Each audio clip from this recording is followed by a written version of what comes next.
Welcome to Later in Life. I'm Bob Bullen. My guest today spent most of her life in motion, working, teaching, raising children as a single mother, driving for Lyft, delivering for Instacart, packing up and moving when a new opportunity appeared or disappeared, earning degree after degree until she eventually became Dr. Jenny Cresswell, completing her doctorate in opera in her 40s as a first-generation college student. For years, her life was defined by one question: how do I make this work? And somehow she always did. What amazes me about Jenny isn't just her talent, though she is truly a gifted performer. I mean, just listen.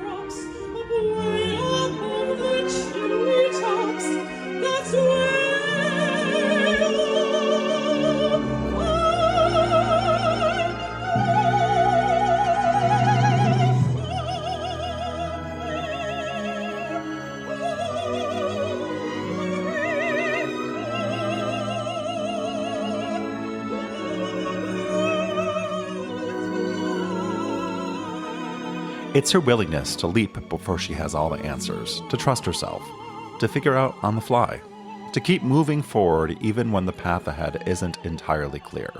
That audacity carried her a long way. It helped her build a career, provide for her children, and accomplish things that might have seemed impossible from where she started. But after decades of always moving, always striving, always solving the next problem, Jenny found herself facing a very different challenge. What happens when you've spent your whole life surviving and suddenly you're given the chance to simply live? Because at 45, something unexpected happened. Jenny fell in love for the first time. And in falling in love, she discovered something else: that she was a lesbian. You can actually hear the shift in this conversation when we get to that part of her story. The pace change, the energy changes. This is a person who spent a lifetime pushing forward, and she's allowing herself to stop and experience joy. This episode is about courage, certainly, but not the kind of courage it takes to earn a doctorate, raise a family, or start over in a new city. It's about the courage to be surprised by your own life, to realize that even after everything you've accomplished, there may still be parts of yourself waiting to be discovered. This is my conversation with Dr. Jenny Cresswell. Oh, dog, new tricks. We still got a few hits. Never the wrong time to step to the starting line. Sometimes it's later in life. Jenny, I'm so excited to finally meet you after following your story on TikTok for so long. Tell us a little bit about who you are. If I had to describe myself to someone, I mean, there's the whole professional thing. I do have a doctorate in voice, and so Dr. Jenny, right? That's where that came from. I am a single mom. I mean, my kids do see their father, but they live with me. I have sole custody, and so that is part of my identity. And I think especially in the opera world and in the arts and in academia, like, there are no single moms. You don't see us. It's not that single moms don't have the qualifications. Actually, about 2 years ago, I did a whole statistics deep dive into this. And the fact that 16% of American households now are run by single mothers with children under the age of 18. Wow. That is substantial, and it is not reflected. It is not reflected in academia. It is not reflected in the workplace. It is not reflected in the performing arts. And it's not that many don't have qualifications. I think we do. I know that after I did get my degree from University of Michigan, I did something like 82 job applications. And I was like the queen of semifinals. I would get the Zoom interview. Yeah. Sometimes 2 or 3 rounds of Zoom interviews with the same institution. And the amount of times that I was blatantly asked, both by professional opera companies for administrative roles and in academia, well, what will you do if your kids get sick? Can you still come in? Oh, God. And it's not, and that is, one of the... I do love technology. I love the social aspect of social media. I'm not big on the branding, on the telling the young people they have to say who they are before they even know. But people do know things about you. My ability, first of all, to complete something like a doctoral degree. Yeah. While being a single mom in the pandemic. And at the time, my kids were still elementary age. That's a lot. What support did you have? Well, I will say that during that time, if you do everything on what they say the timeline should be, it's 2 years of coursework, you pass a bunch of exams, then you're what they call ABD, or all but done, or all but dissertation, and then Mm. you have a year to do your projects and to pass your or to defend your final. I don't, the terminology escapes me. I learned it then because I will also say I'm a first generation college student. I actually became a single parent after my first year of coursework. My divorce went final in October of 2019, and the pandemic hit in January or February of 2020, a couple months after Mm. that. Mm-hmm. I did live near my parents. And so they did help. My mother definitely helped an enormous amount with my kids so that I could work and things like that when they were very Yeah. little. And they went to school online, though, at the house. And I joked that they went from my children and they turned into roommates because I was teaching courses and also doing my own coursework and having rehearsals. And, a little 9-year-old would come downstairs and I would give them cold pizza on a paper plate and send them back up to their room so they could go to math class or whatever. It was a crazy time. And I joke, except it's not a joke. So for vocal performance, and it's different at every school, so I do have to specify it was the University of Michigan. We do a dissertation document. So it's 3 performances and then a document, like an academic document. It's not a full-length dissertation. Mine was 70 pages, which still feels like a lot, but I wrote it in 7 days. Oh my goodness. My kids would go to bed, and then I wrote the document while I streamed episodes of The Golden Girls. I have my own Pomodoro method, okay? I would sit in this old recliner and I would stream The Golden Girls, which I have seen a gazillion times because I'm old enough that I remember watching them when I was like 5 years old and not understanding it, but loving it. And I would give myself like an episode is 22 or 23 minutes. And I'd be like, all right, I have to write a page and a half by the time Blanche is done at the Rusty Anchor, right? And so, and I wrote it, and there were so many things that I didn't know how to do that I would just Google and be like, okay, how do I do this? Completing your doctorate while being a single mother during the pandemic. I mean, what was it that drove you? Was it the drive to succeed, or was it just the naivety of not knowing what you were facing, and so you just kind of blindly pushed forward? No, I think that I was born with an enormous amount of audacity. And Let's talk about that. and Let's this talk is about that. this is true even like as a voice teacher now, I have guided dozens of high school seniors through the college audition process. Yeah. And sometimes, and it's very different now, and technology has a lot to do with that. The Common App, and they're encouraged now. They apply to like 10 schools or 12 schools. It's just insane. And I applied to 2. So in February or March of my senior year of high school, I went out for my college auditions, and they were at Mannes College of Music and Manhattan School of Music in New York. That was oblivion. Like, it didn't occur to me. I'm like, no, I'm totally going to go to one of those schools. Those are the only 2 I applied to. And I actually went out by myself. I took a little garment bag with dresses, and that was the only suitcase I brought. It was a carry-on. And I flew out, and I stayed at a youth hostel with 11 strangers in the room at a little youth hostel called Jazz in the Park. And I think I had just turned 18, probably like 2 weeks earlier. And that's where I went for my college auditions. And I did not visit them beforehand or like I can't say my parents weren't supportive because they paid for the plane ticket. But I just kind of told them like, okay, this is what I'm going to do and this is what I need. And I think about that now that my own children are approaching that age. And I'm like, what? What was I doing? This is maybe my read of it. You tell me if I'm wrong, but you probably always seem so headstrong, and you had this audacity that you said, here's what's happening, here's what I'm doing. And your parents probably like, great. I don't know what that means. Go do it. Well, I think that they knew. And my current relationship with my parents is the best it's been in a really, really long time. Yeah. But I think that they just knew that I was going to do what I was going to do no matter what. Yeah. So As you look at your life, how it's kind of shaped, and I know you've been through a lot, like in your younger years, and now you're like in this new phase of your life, and you've been sharing a lot of it on TikTok. That's how a lot of people have gotten to know you. What has that been like for you? What was the thing that made you say, okay, I want to tell my story and just be my authentic self? Why did you do that? And what's been the reaction like? What have you learned from that? Well, I will say that it never occurred to me to be any other way. Yeah. Like it wasn't like, oh, I'm going to be vulnerable or I'm real and I'm going to be authentic. I'm not good at being fake. Hmm. Which might attribute to a lack of a certain amount of commercial success in the arts and academia. But but like I'm really not good at it.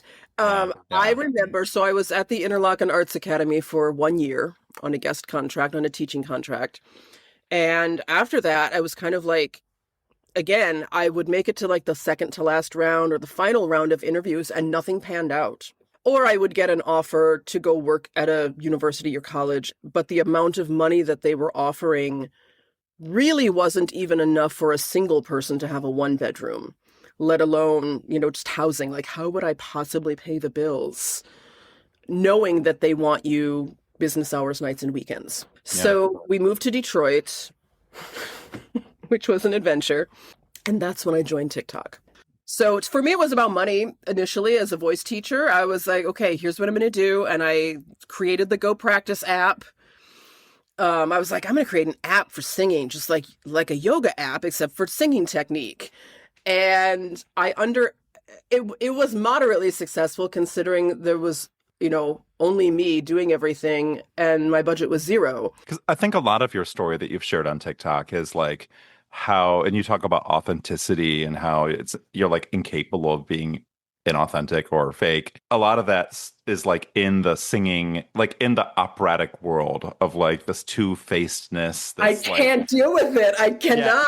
Yeah. And you are so like, and I think that they're like you're like one of like a handful of voices I've seen. Like I'm not anywhere deep in opera TikTok, but like there's a handful of you that pop up that are the same way. Like it was so toxic. I'm trying to change what this is like. I'm trying to make it better for like up and coming singers. As you get later in life and you're kind of like helping kind of encourage the next generation of like artists and performers and humans, what is it? What is your technique? What are the things you're trying to teach them about how to be maybe more resilient, not even just like a better singer, but just be ready for what's out there? Well, if they're sure that that's what they want to do, and at this point, I have guided, I don't know, half a dozen at least adult singers over the last year or two as they have come to the realization that they no longer want to pursue it professionally for what the industry currently is. But if it is what they want to do, I am pretty relentless when it comes to technique. If that's the reason somebody comes to study with me, they come to me because they have an issue and they want it fixed. Yeah. And I'm like, I'm like a little mechanic seeing it in my head, and I'm just like, okay. Yeah. I try to impress upon them that while it is important to fix what you know you need to fix, and that is important, and it's important to be prepared, it's important to be all the things that we're told it is, at the end of the day, it really is not a meritocracy. It's just not.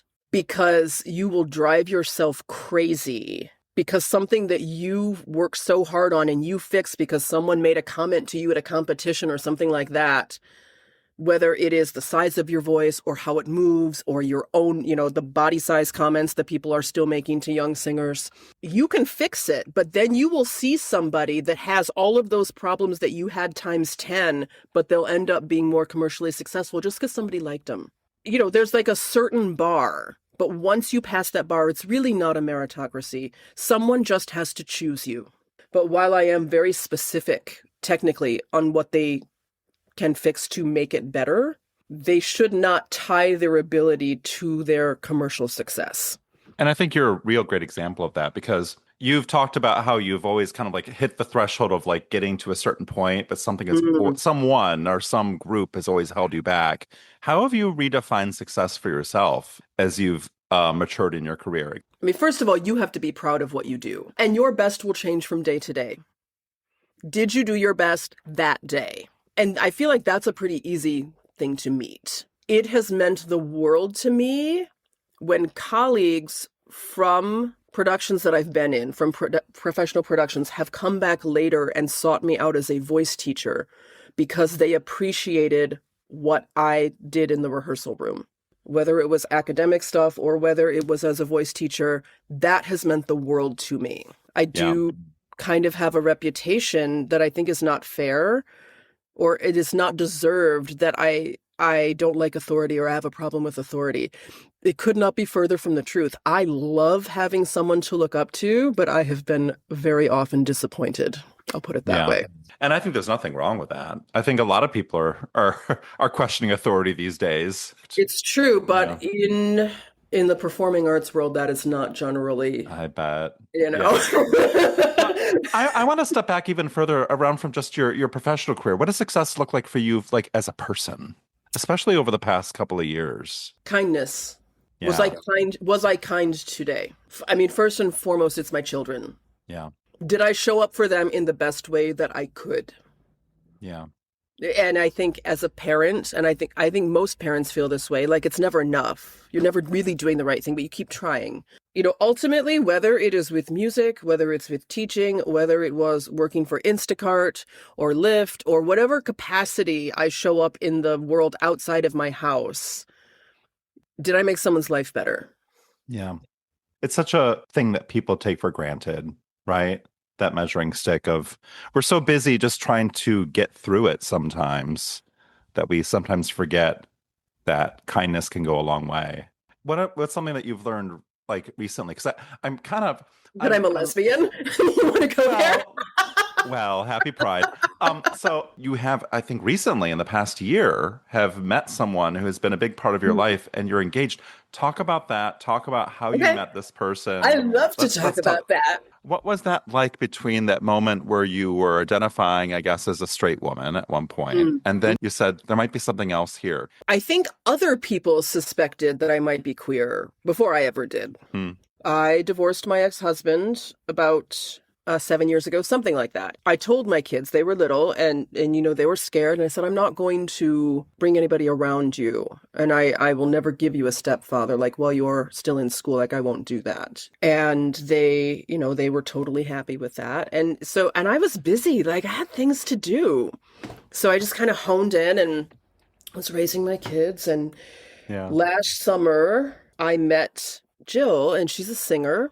She sings all over the world. And I was moving out of Indianola, Iowa. She was singing at Des Moines Metro Opera, which is this little opera festival. I don't know how it ended up in Indianola, but it's there. And we had known each other on social media for 5 or 6 years. And we had, you know, a lot of mutual friends and everything. And I saw she posted one day that she was there with her little dog at this park that I walked in a million times that year. And I commented and I was like, oh my gosh, you're here. Like, we should have lunch. We should have dinner. We should have ice cream, like whatever. And so we did. There are like 2 little restaurants in the whole little town, I think. We had tacos and it was just kind of like, cool. All right, bye. And then I went to New York for a week to teach in person, and she was there doing her show, and I got back and we met for dinner again. And she's like, well, who's helping you move? And I was like, don't you know who I am? Like, I help me move. No. You saw it. You're like, I'm moving this couch by myself. Watch me do it. And you're filming a TikTok. I was like, girl. And I'm filming a TikTok. And so I was like, this will be my 4th move in 4 years. Like, I am. I said, I have to move all these boxes. And it was like 100 degrees in the Midwest in the summer. It's like so miserable. Oh, yeah. And she's like, oh, I'm going to help you. I'm going to help you move your boxes. And I was like, you don't need to do that. And she looked at me and she's like, please. And these were her words, not mine. She's like, please, butch lesbian, I'm helping you move your boxes. And I was like, okay, all right. Well, There's a joke here somewhere about lesbians and U-Hauls that are I know it. And I was like, okay, then let me cook you dinner, because I love to cook. And it is not unusual at all for me to cook somebody dinner, like when they're in town, just because I love to cook. So a few weeks later, she helped me move my boxes. It took like 10 minutes. And then a few days later, I had her over for dinner. And we walked that line, and we were just kind of friends. And then we stayed in touch. And that's an unusual thing. You know, for performers who travel a lot, like, you meet people all the time. You generally do not stay in touch with the people that you cross paths with. And I had taken a job out here in Illinois at a Catholic school. I don't know why I thought that was a good idea. It was my second stint as a Catholic music teacher. Oops. And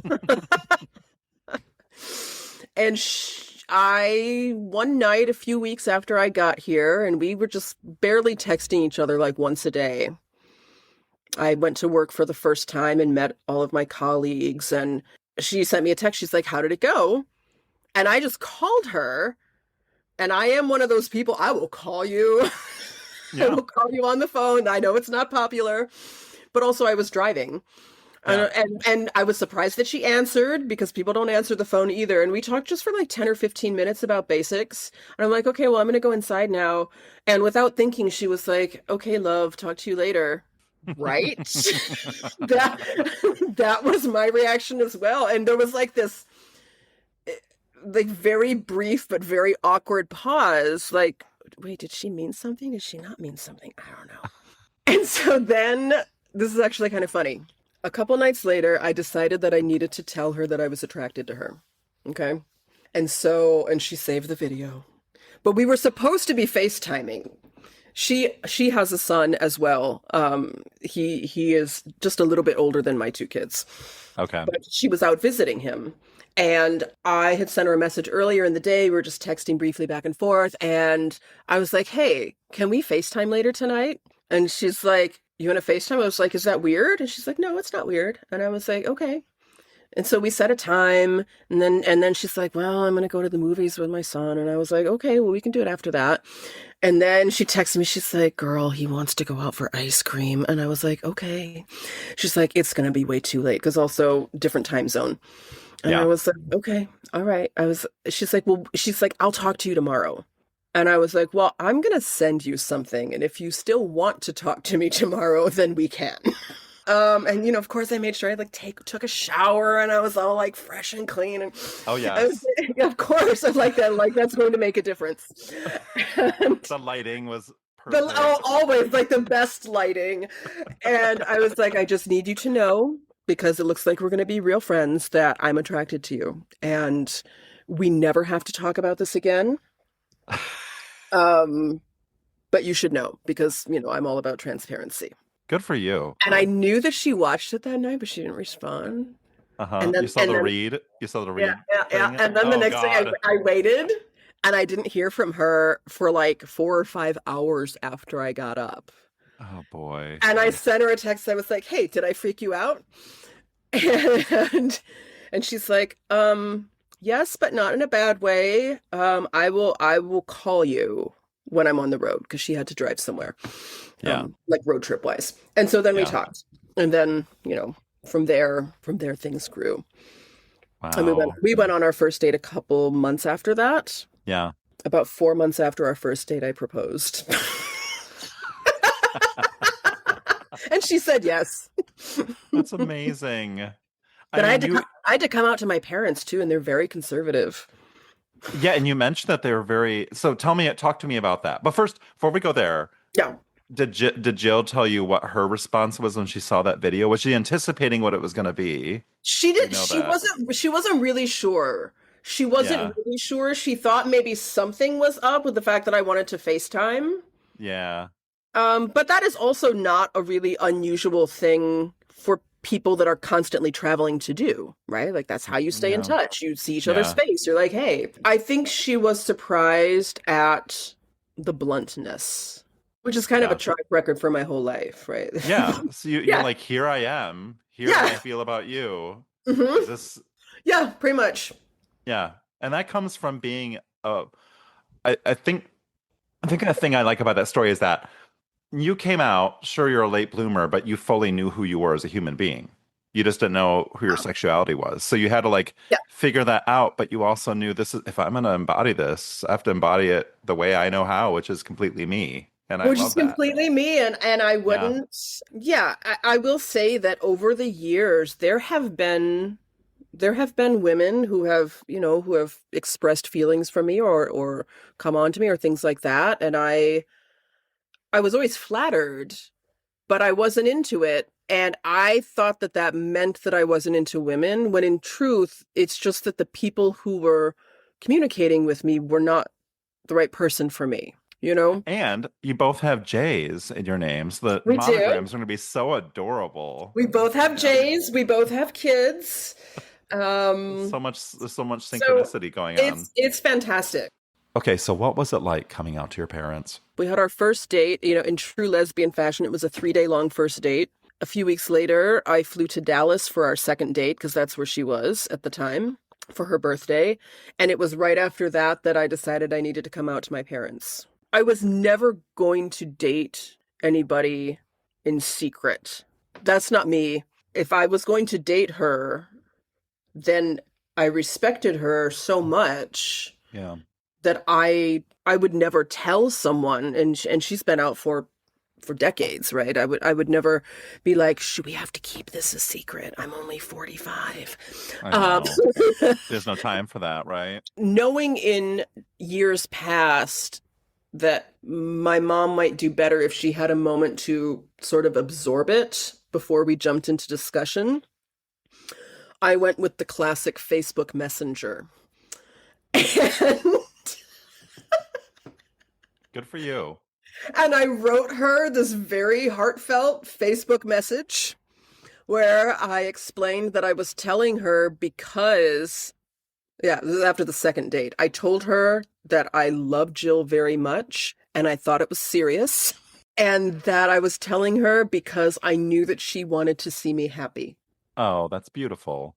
And I sent it at like 7:00 in the morning. Yeah. And I didn't hear anything all day. She saw it like an hour after I sent it. Again, Facebook Messenger, right? You can clock that. Yeah. And my kids came home from school, because they're in high school now, and they walk in the door and my daughter goes, "Did you tell Grandma about Jill?" And I was like, "Yeah, I did." She's like, "What?" She would like say it every day. And she's like, "What did you do? Tell me everything." So she sat down on the couch with me and she's like, "I want to see the message." I open up my phone. And I am not a parent who has ever let my children hold my phone. Right. Because that's not me. I know some people like hand their little kids their phone. No. But I handed her my phone and she reads it. And then she gets a response while she's reading it? Oh, no. She did better than that. She video called my mother. She hit video call on Messenger video and took off running down the hall and threw the phone in my lap.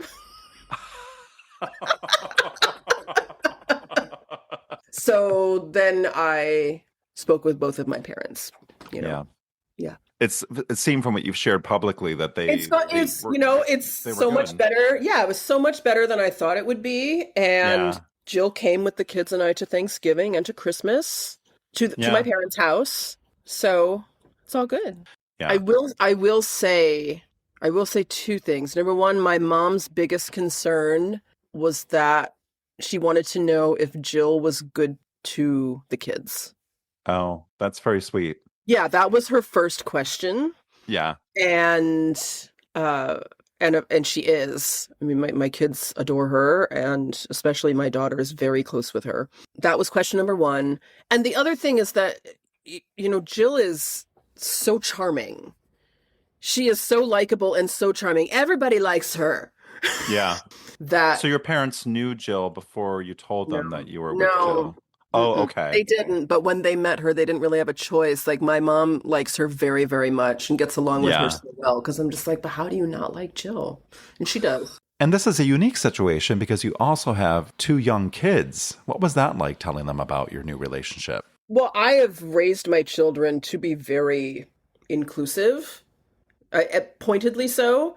Yeah. And my oldest is non-binary.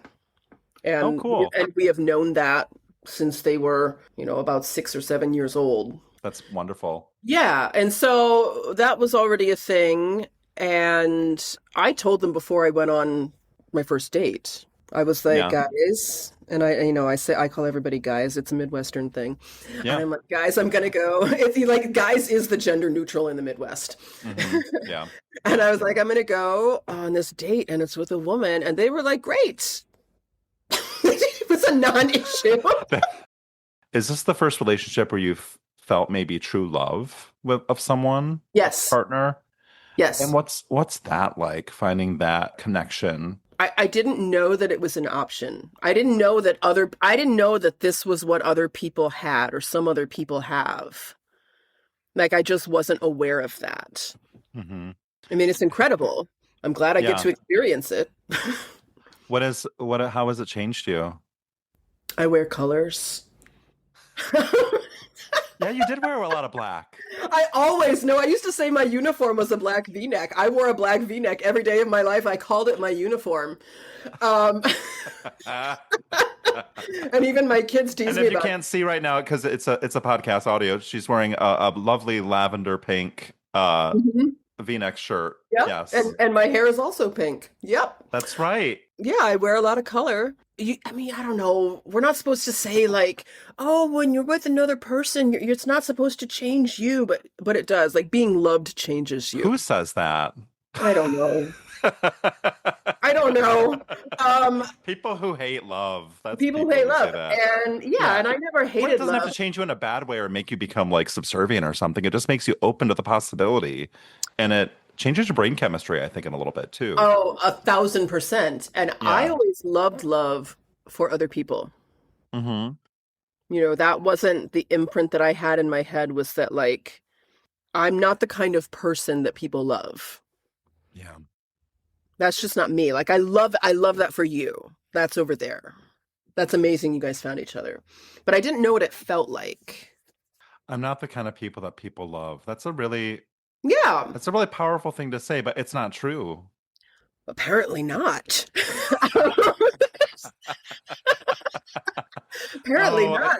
I mean, you asked at the beginning of this interview, what is that drive in me? yeah. Part of it is the way that I was raised. I very much take after my father in that regard. Just like, do it. Just figure it Yeah. out. Do it. No Yeah. matter what it is. He can fix anything, build anything, will physically just work himself to the point of exhaustion every day of his life. So that I it's not that he made me do that, but I definitely did get that from him. It seems like you've been constantly like going. Yeah. But now that you have a partner, and I think you mentioned a little bit about this, of having like someone that you can like delegate, that takes things off your plate. To have even one thing taken off of your plate when you have just been going in fight or flight mode for years Yeah. Yeah. changes your whole body chemistry. Yeah. It's like, oh, okay. I'm just like, well, what if I have to go do this? I have to figure this out. And she's like, honey, there are people who do that for a living. Like, we could have them do it.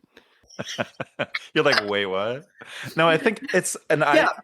it's such an interesting thing to talk about, because you mentioned being in this fight or flight mode and having someone who can bring you back down. And it probably is like retraining yourself of being vulnerable to let someone else take up the slack, because you've always been the one having to fix all the time, you know? Yes. And it honestly, my body was very tired, because it's like when you're finally given that kind of permission to just slow down, Yeah.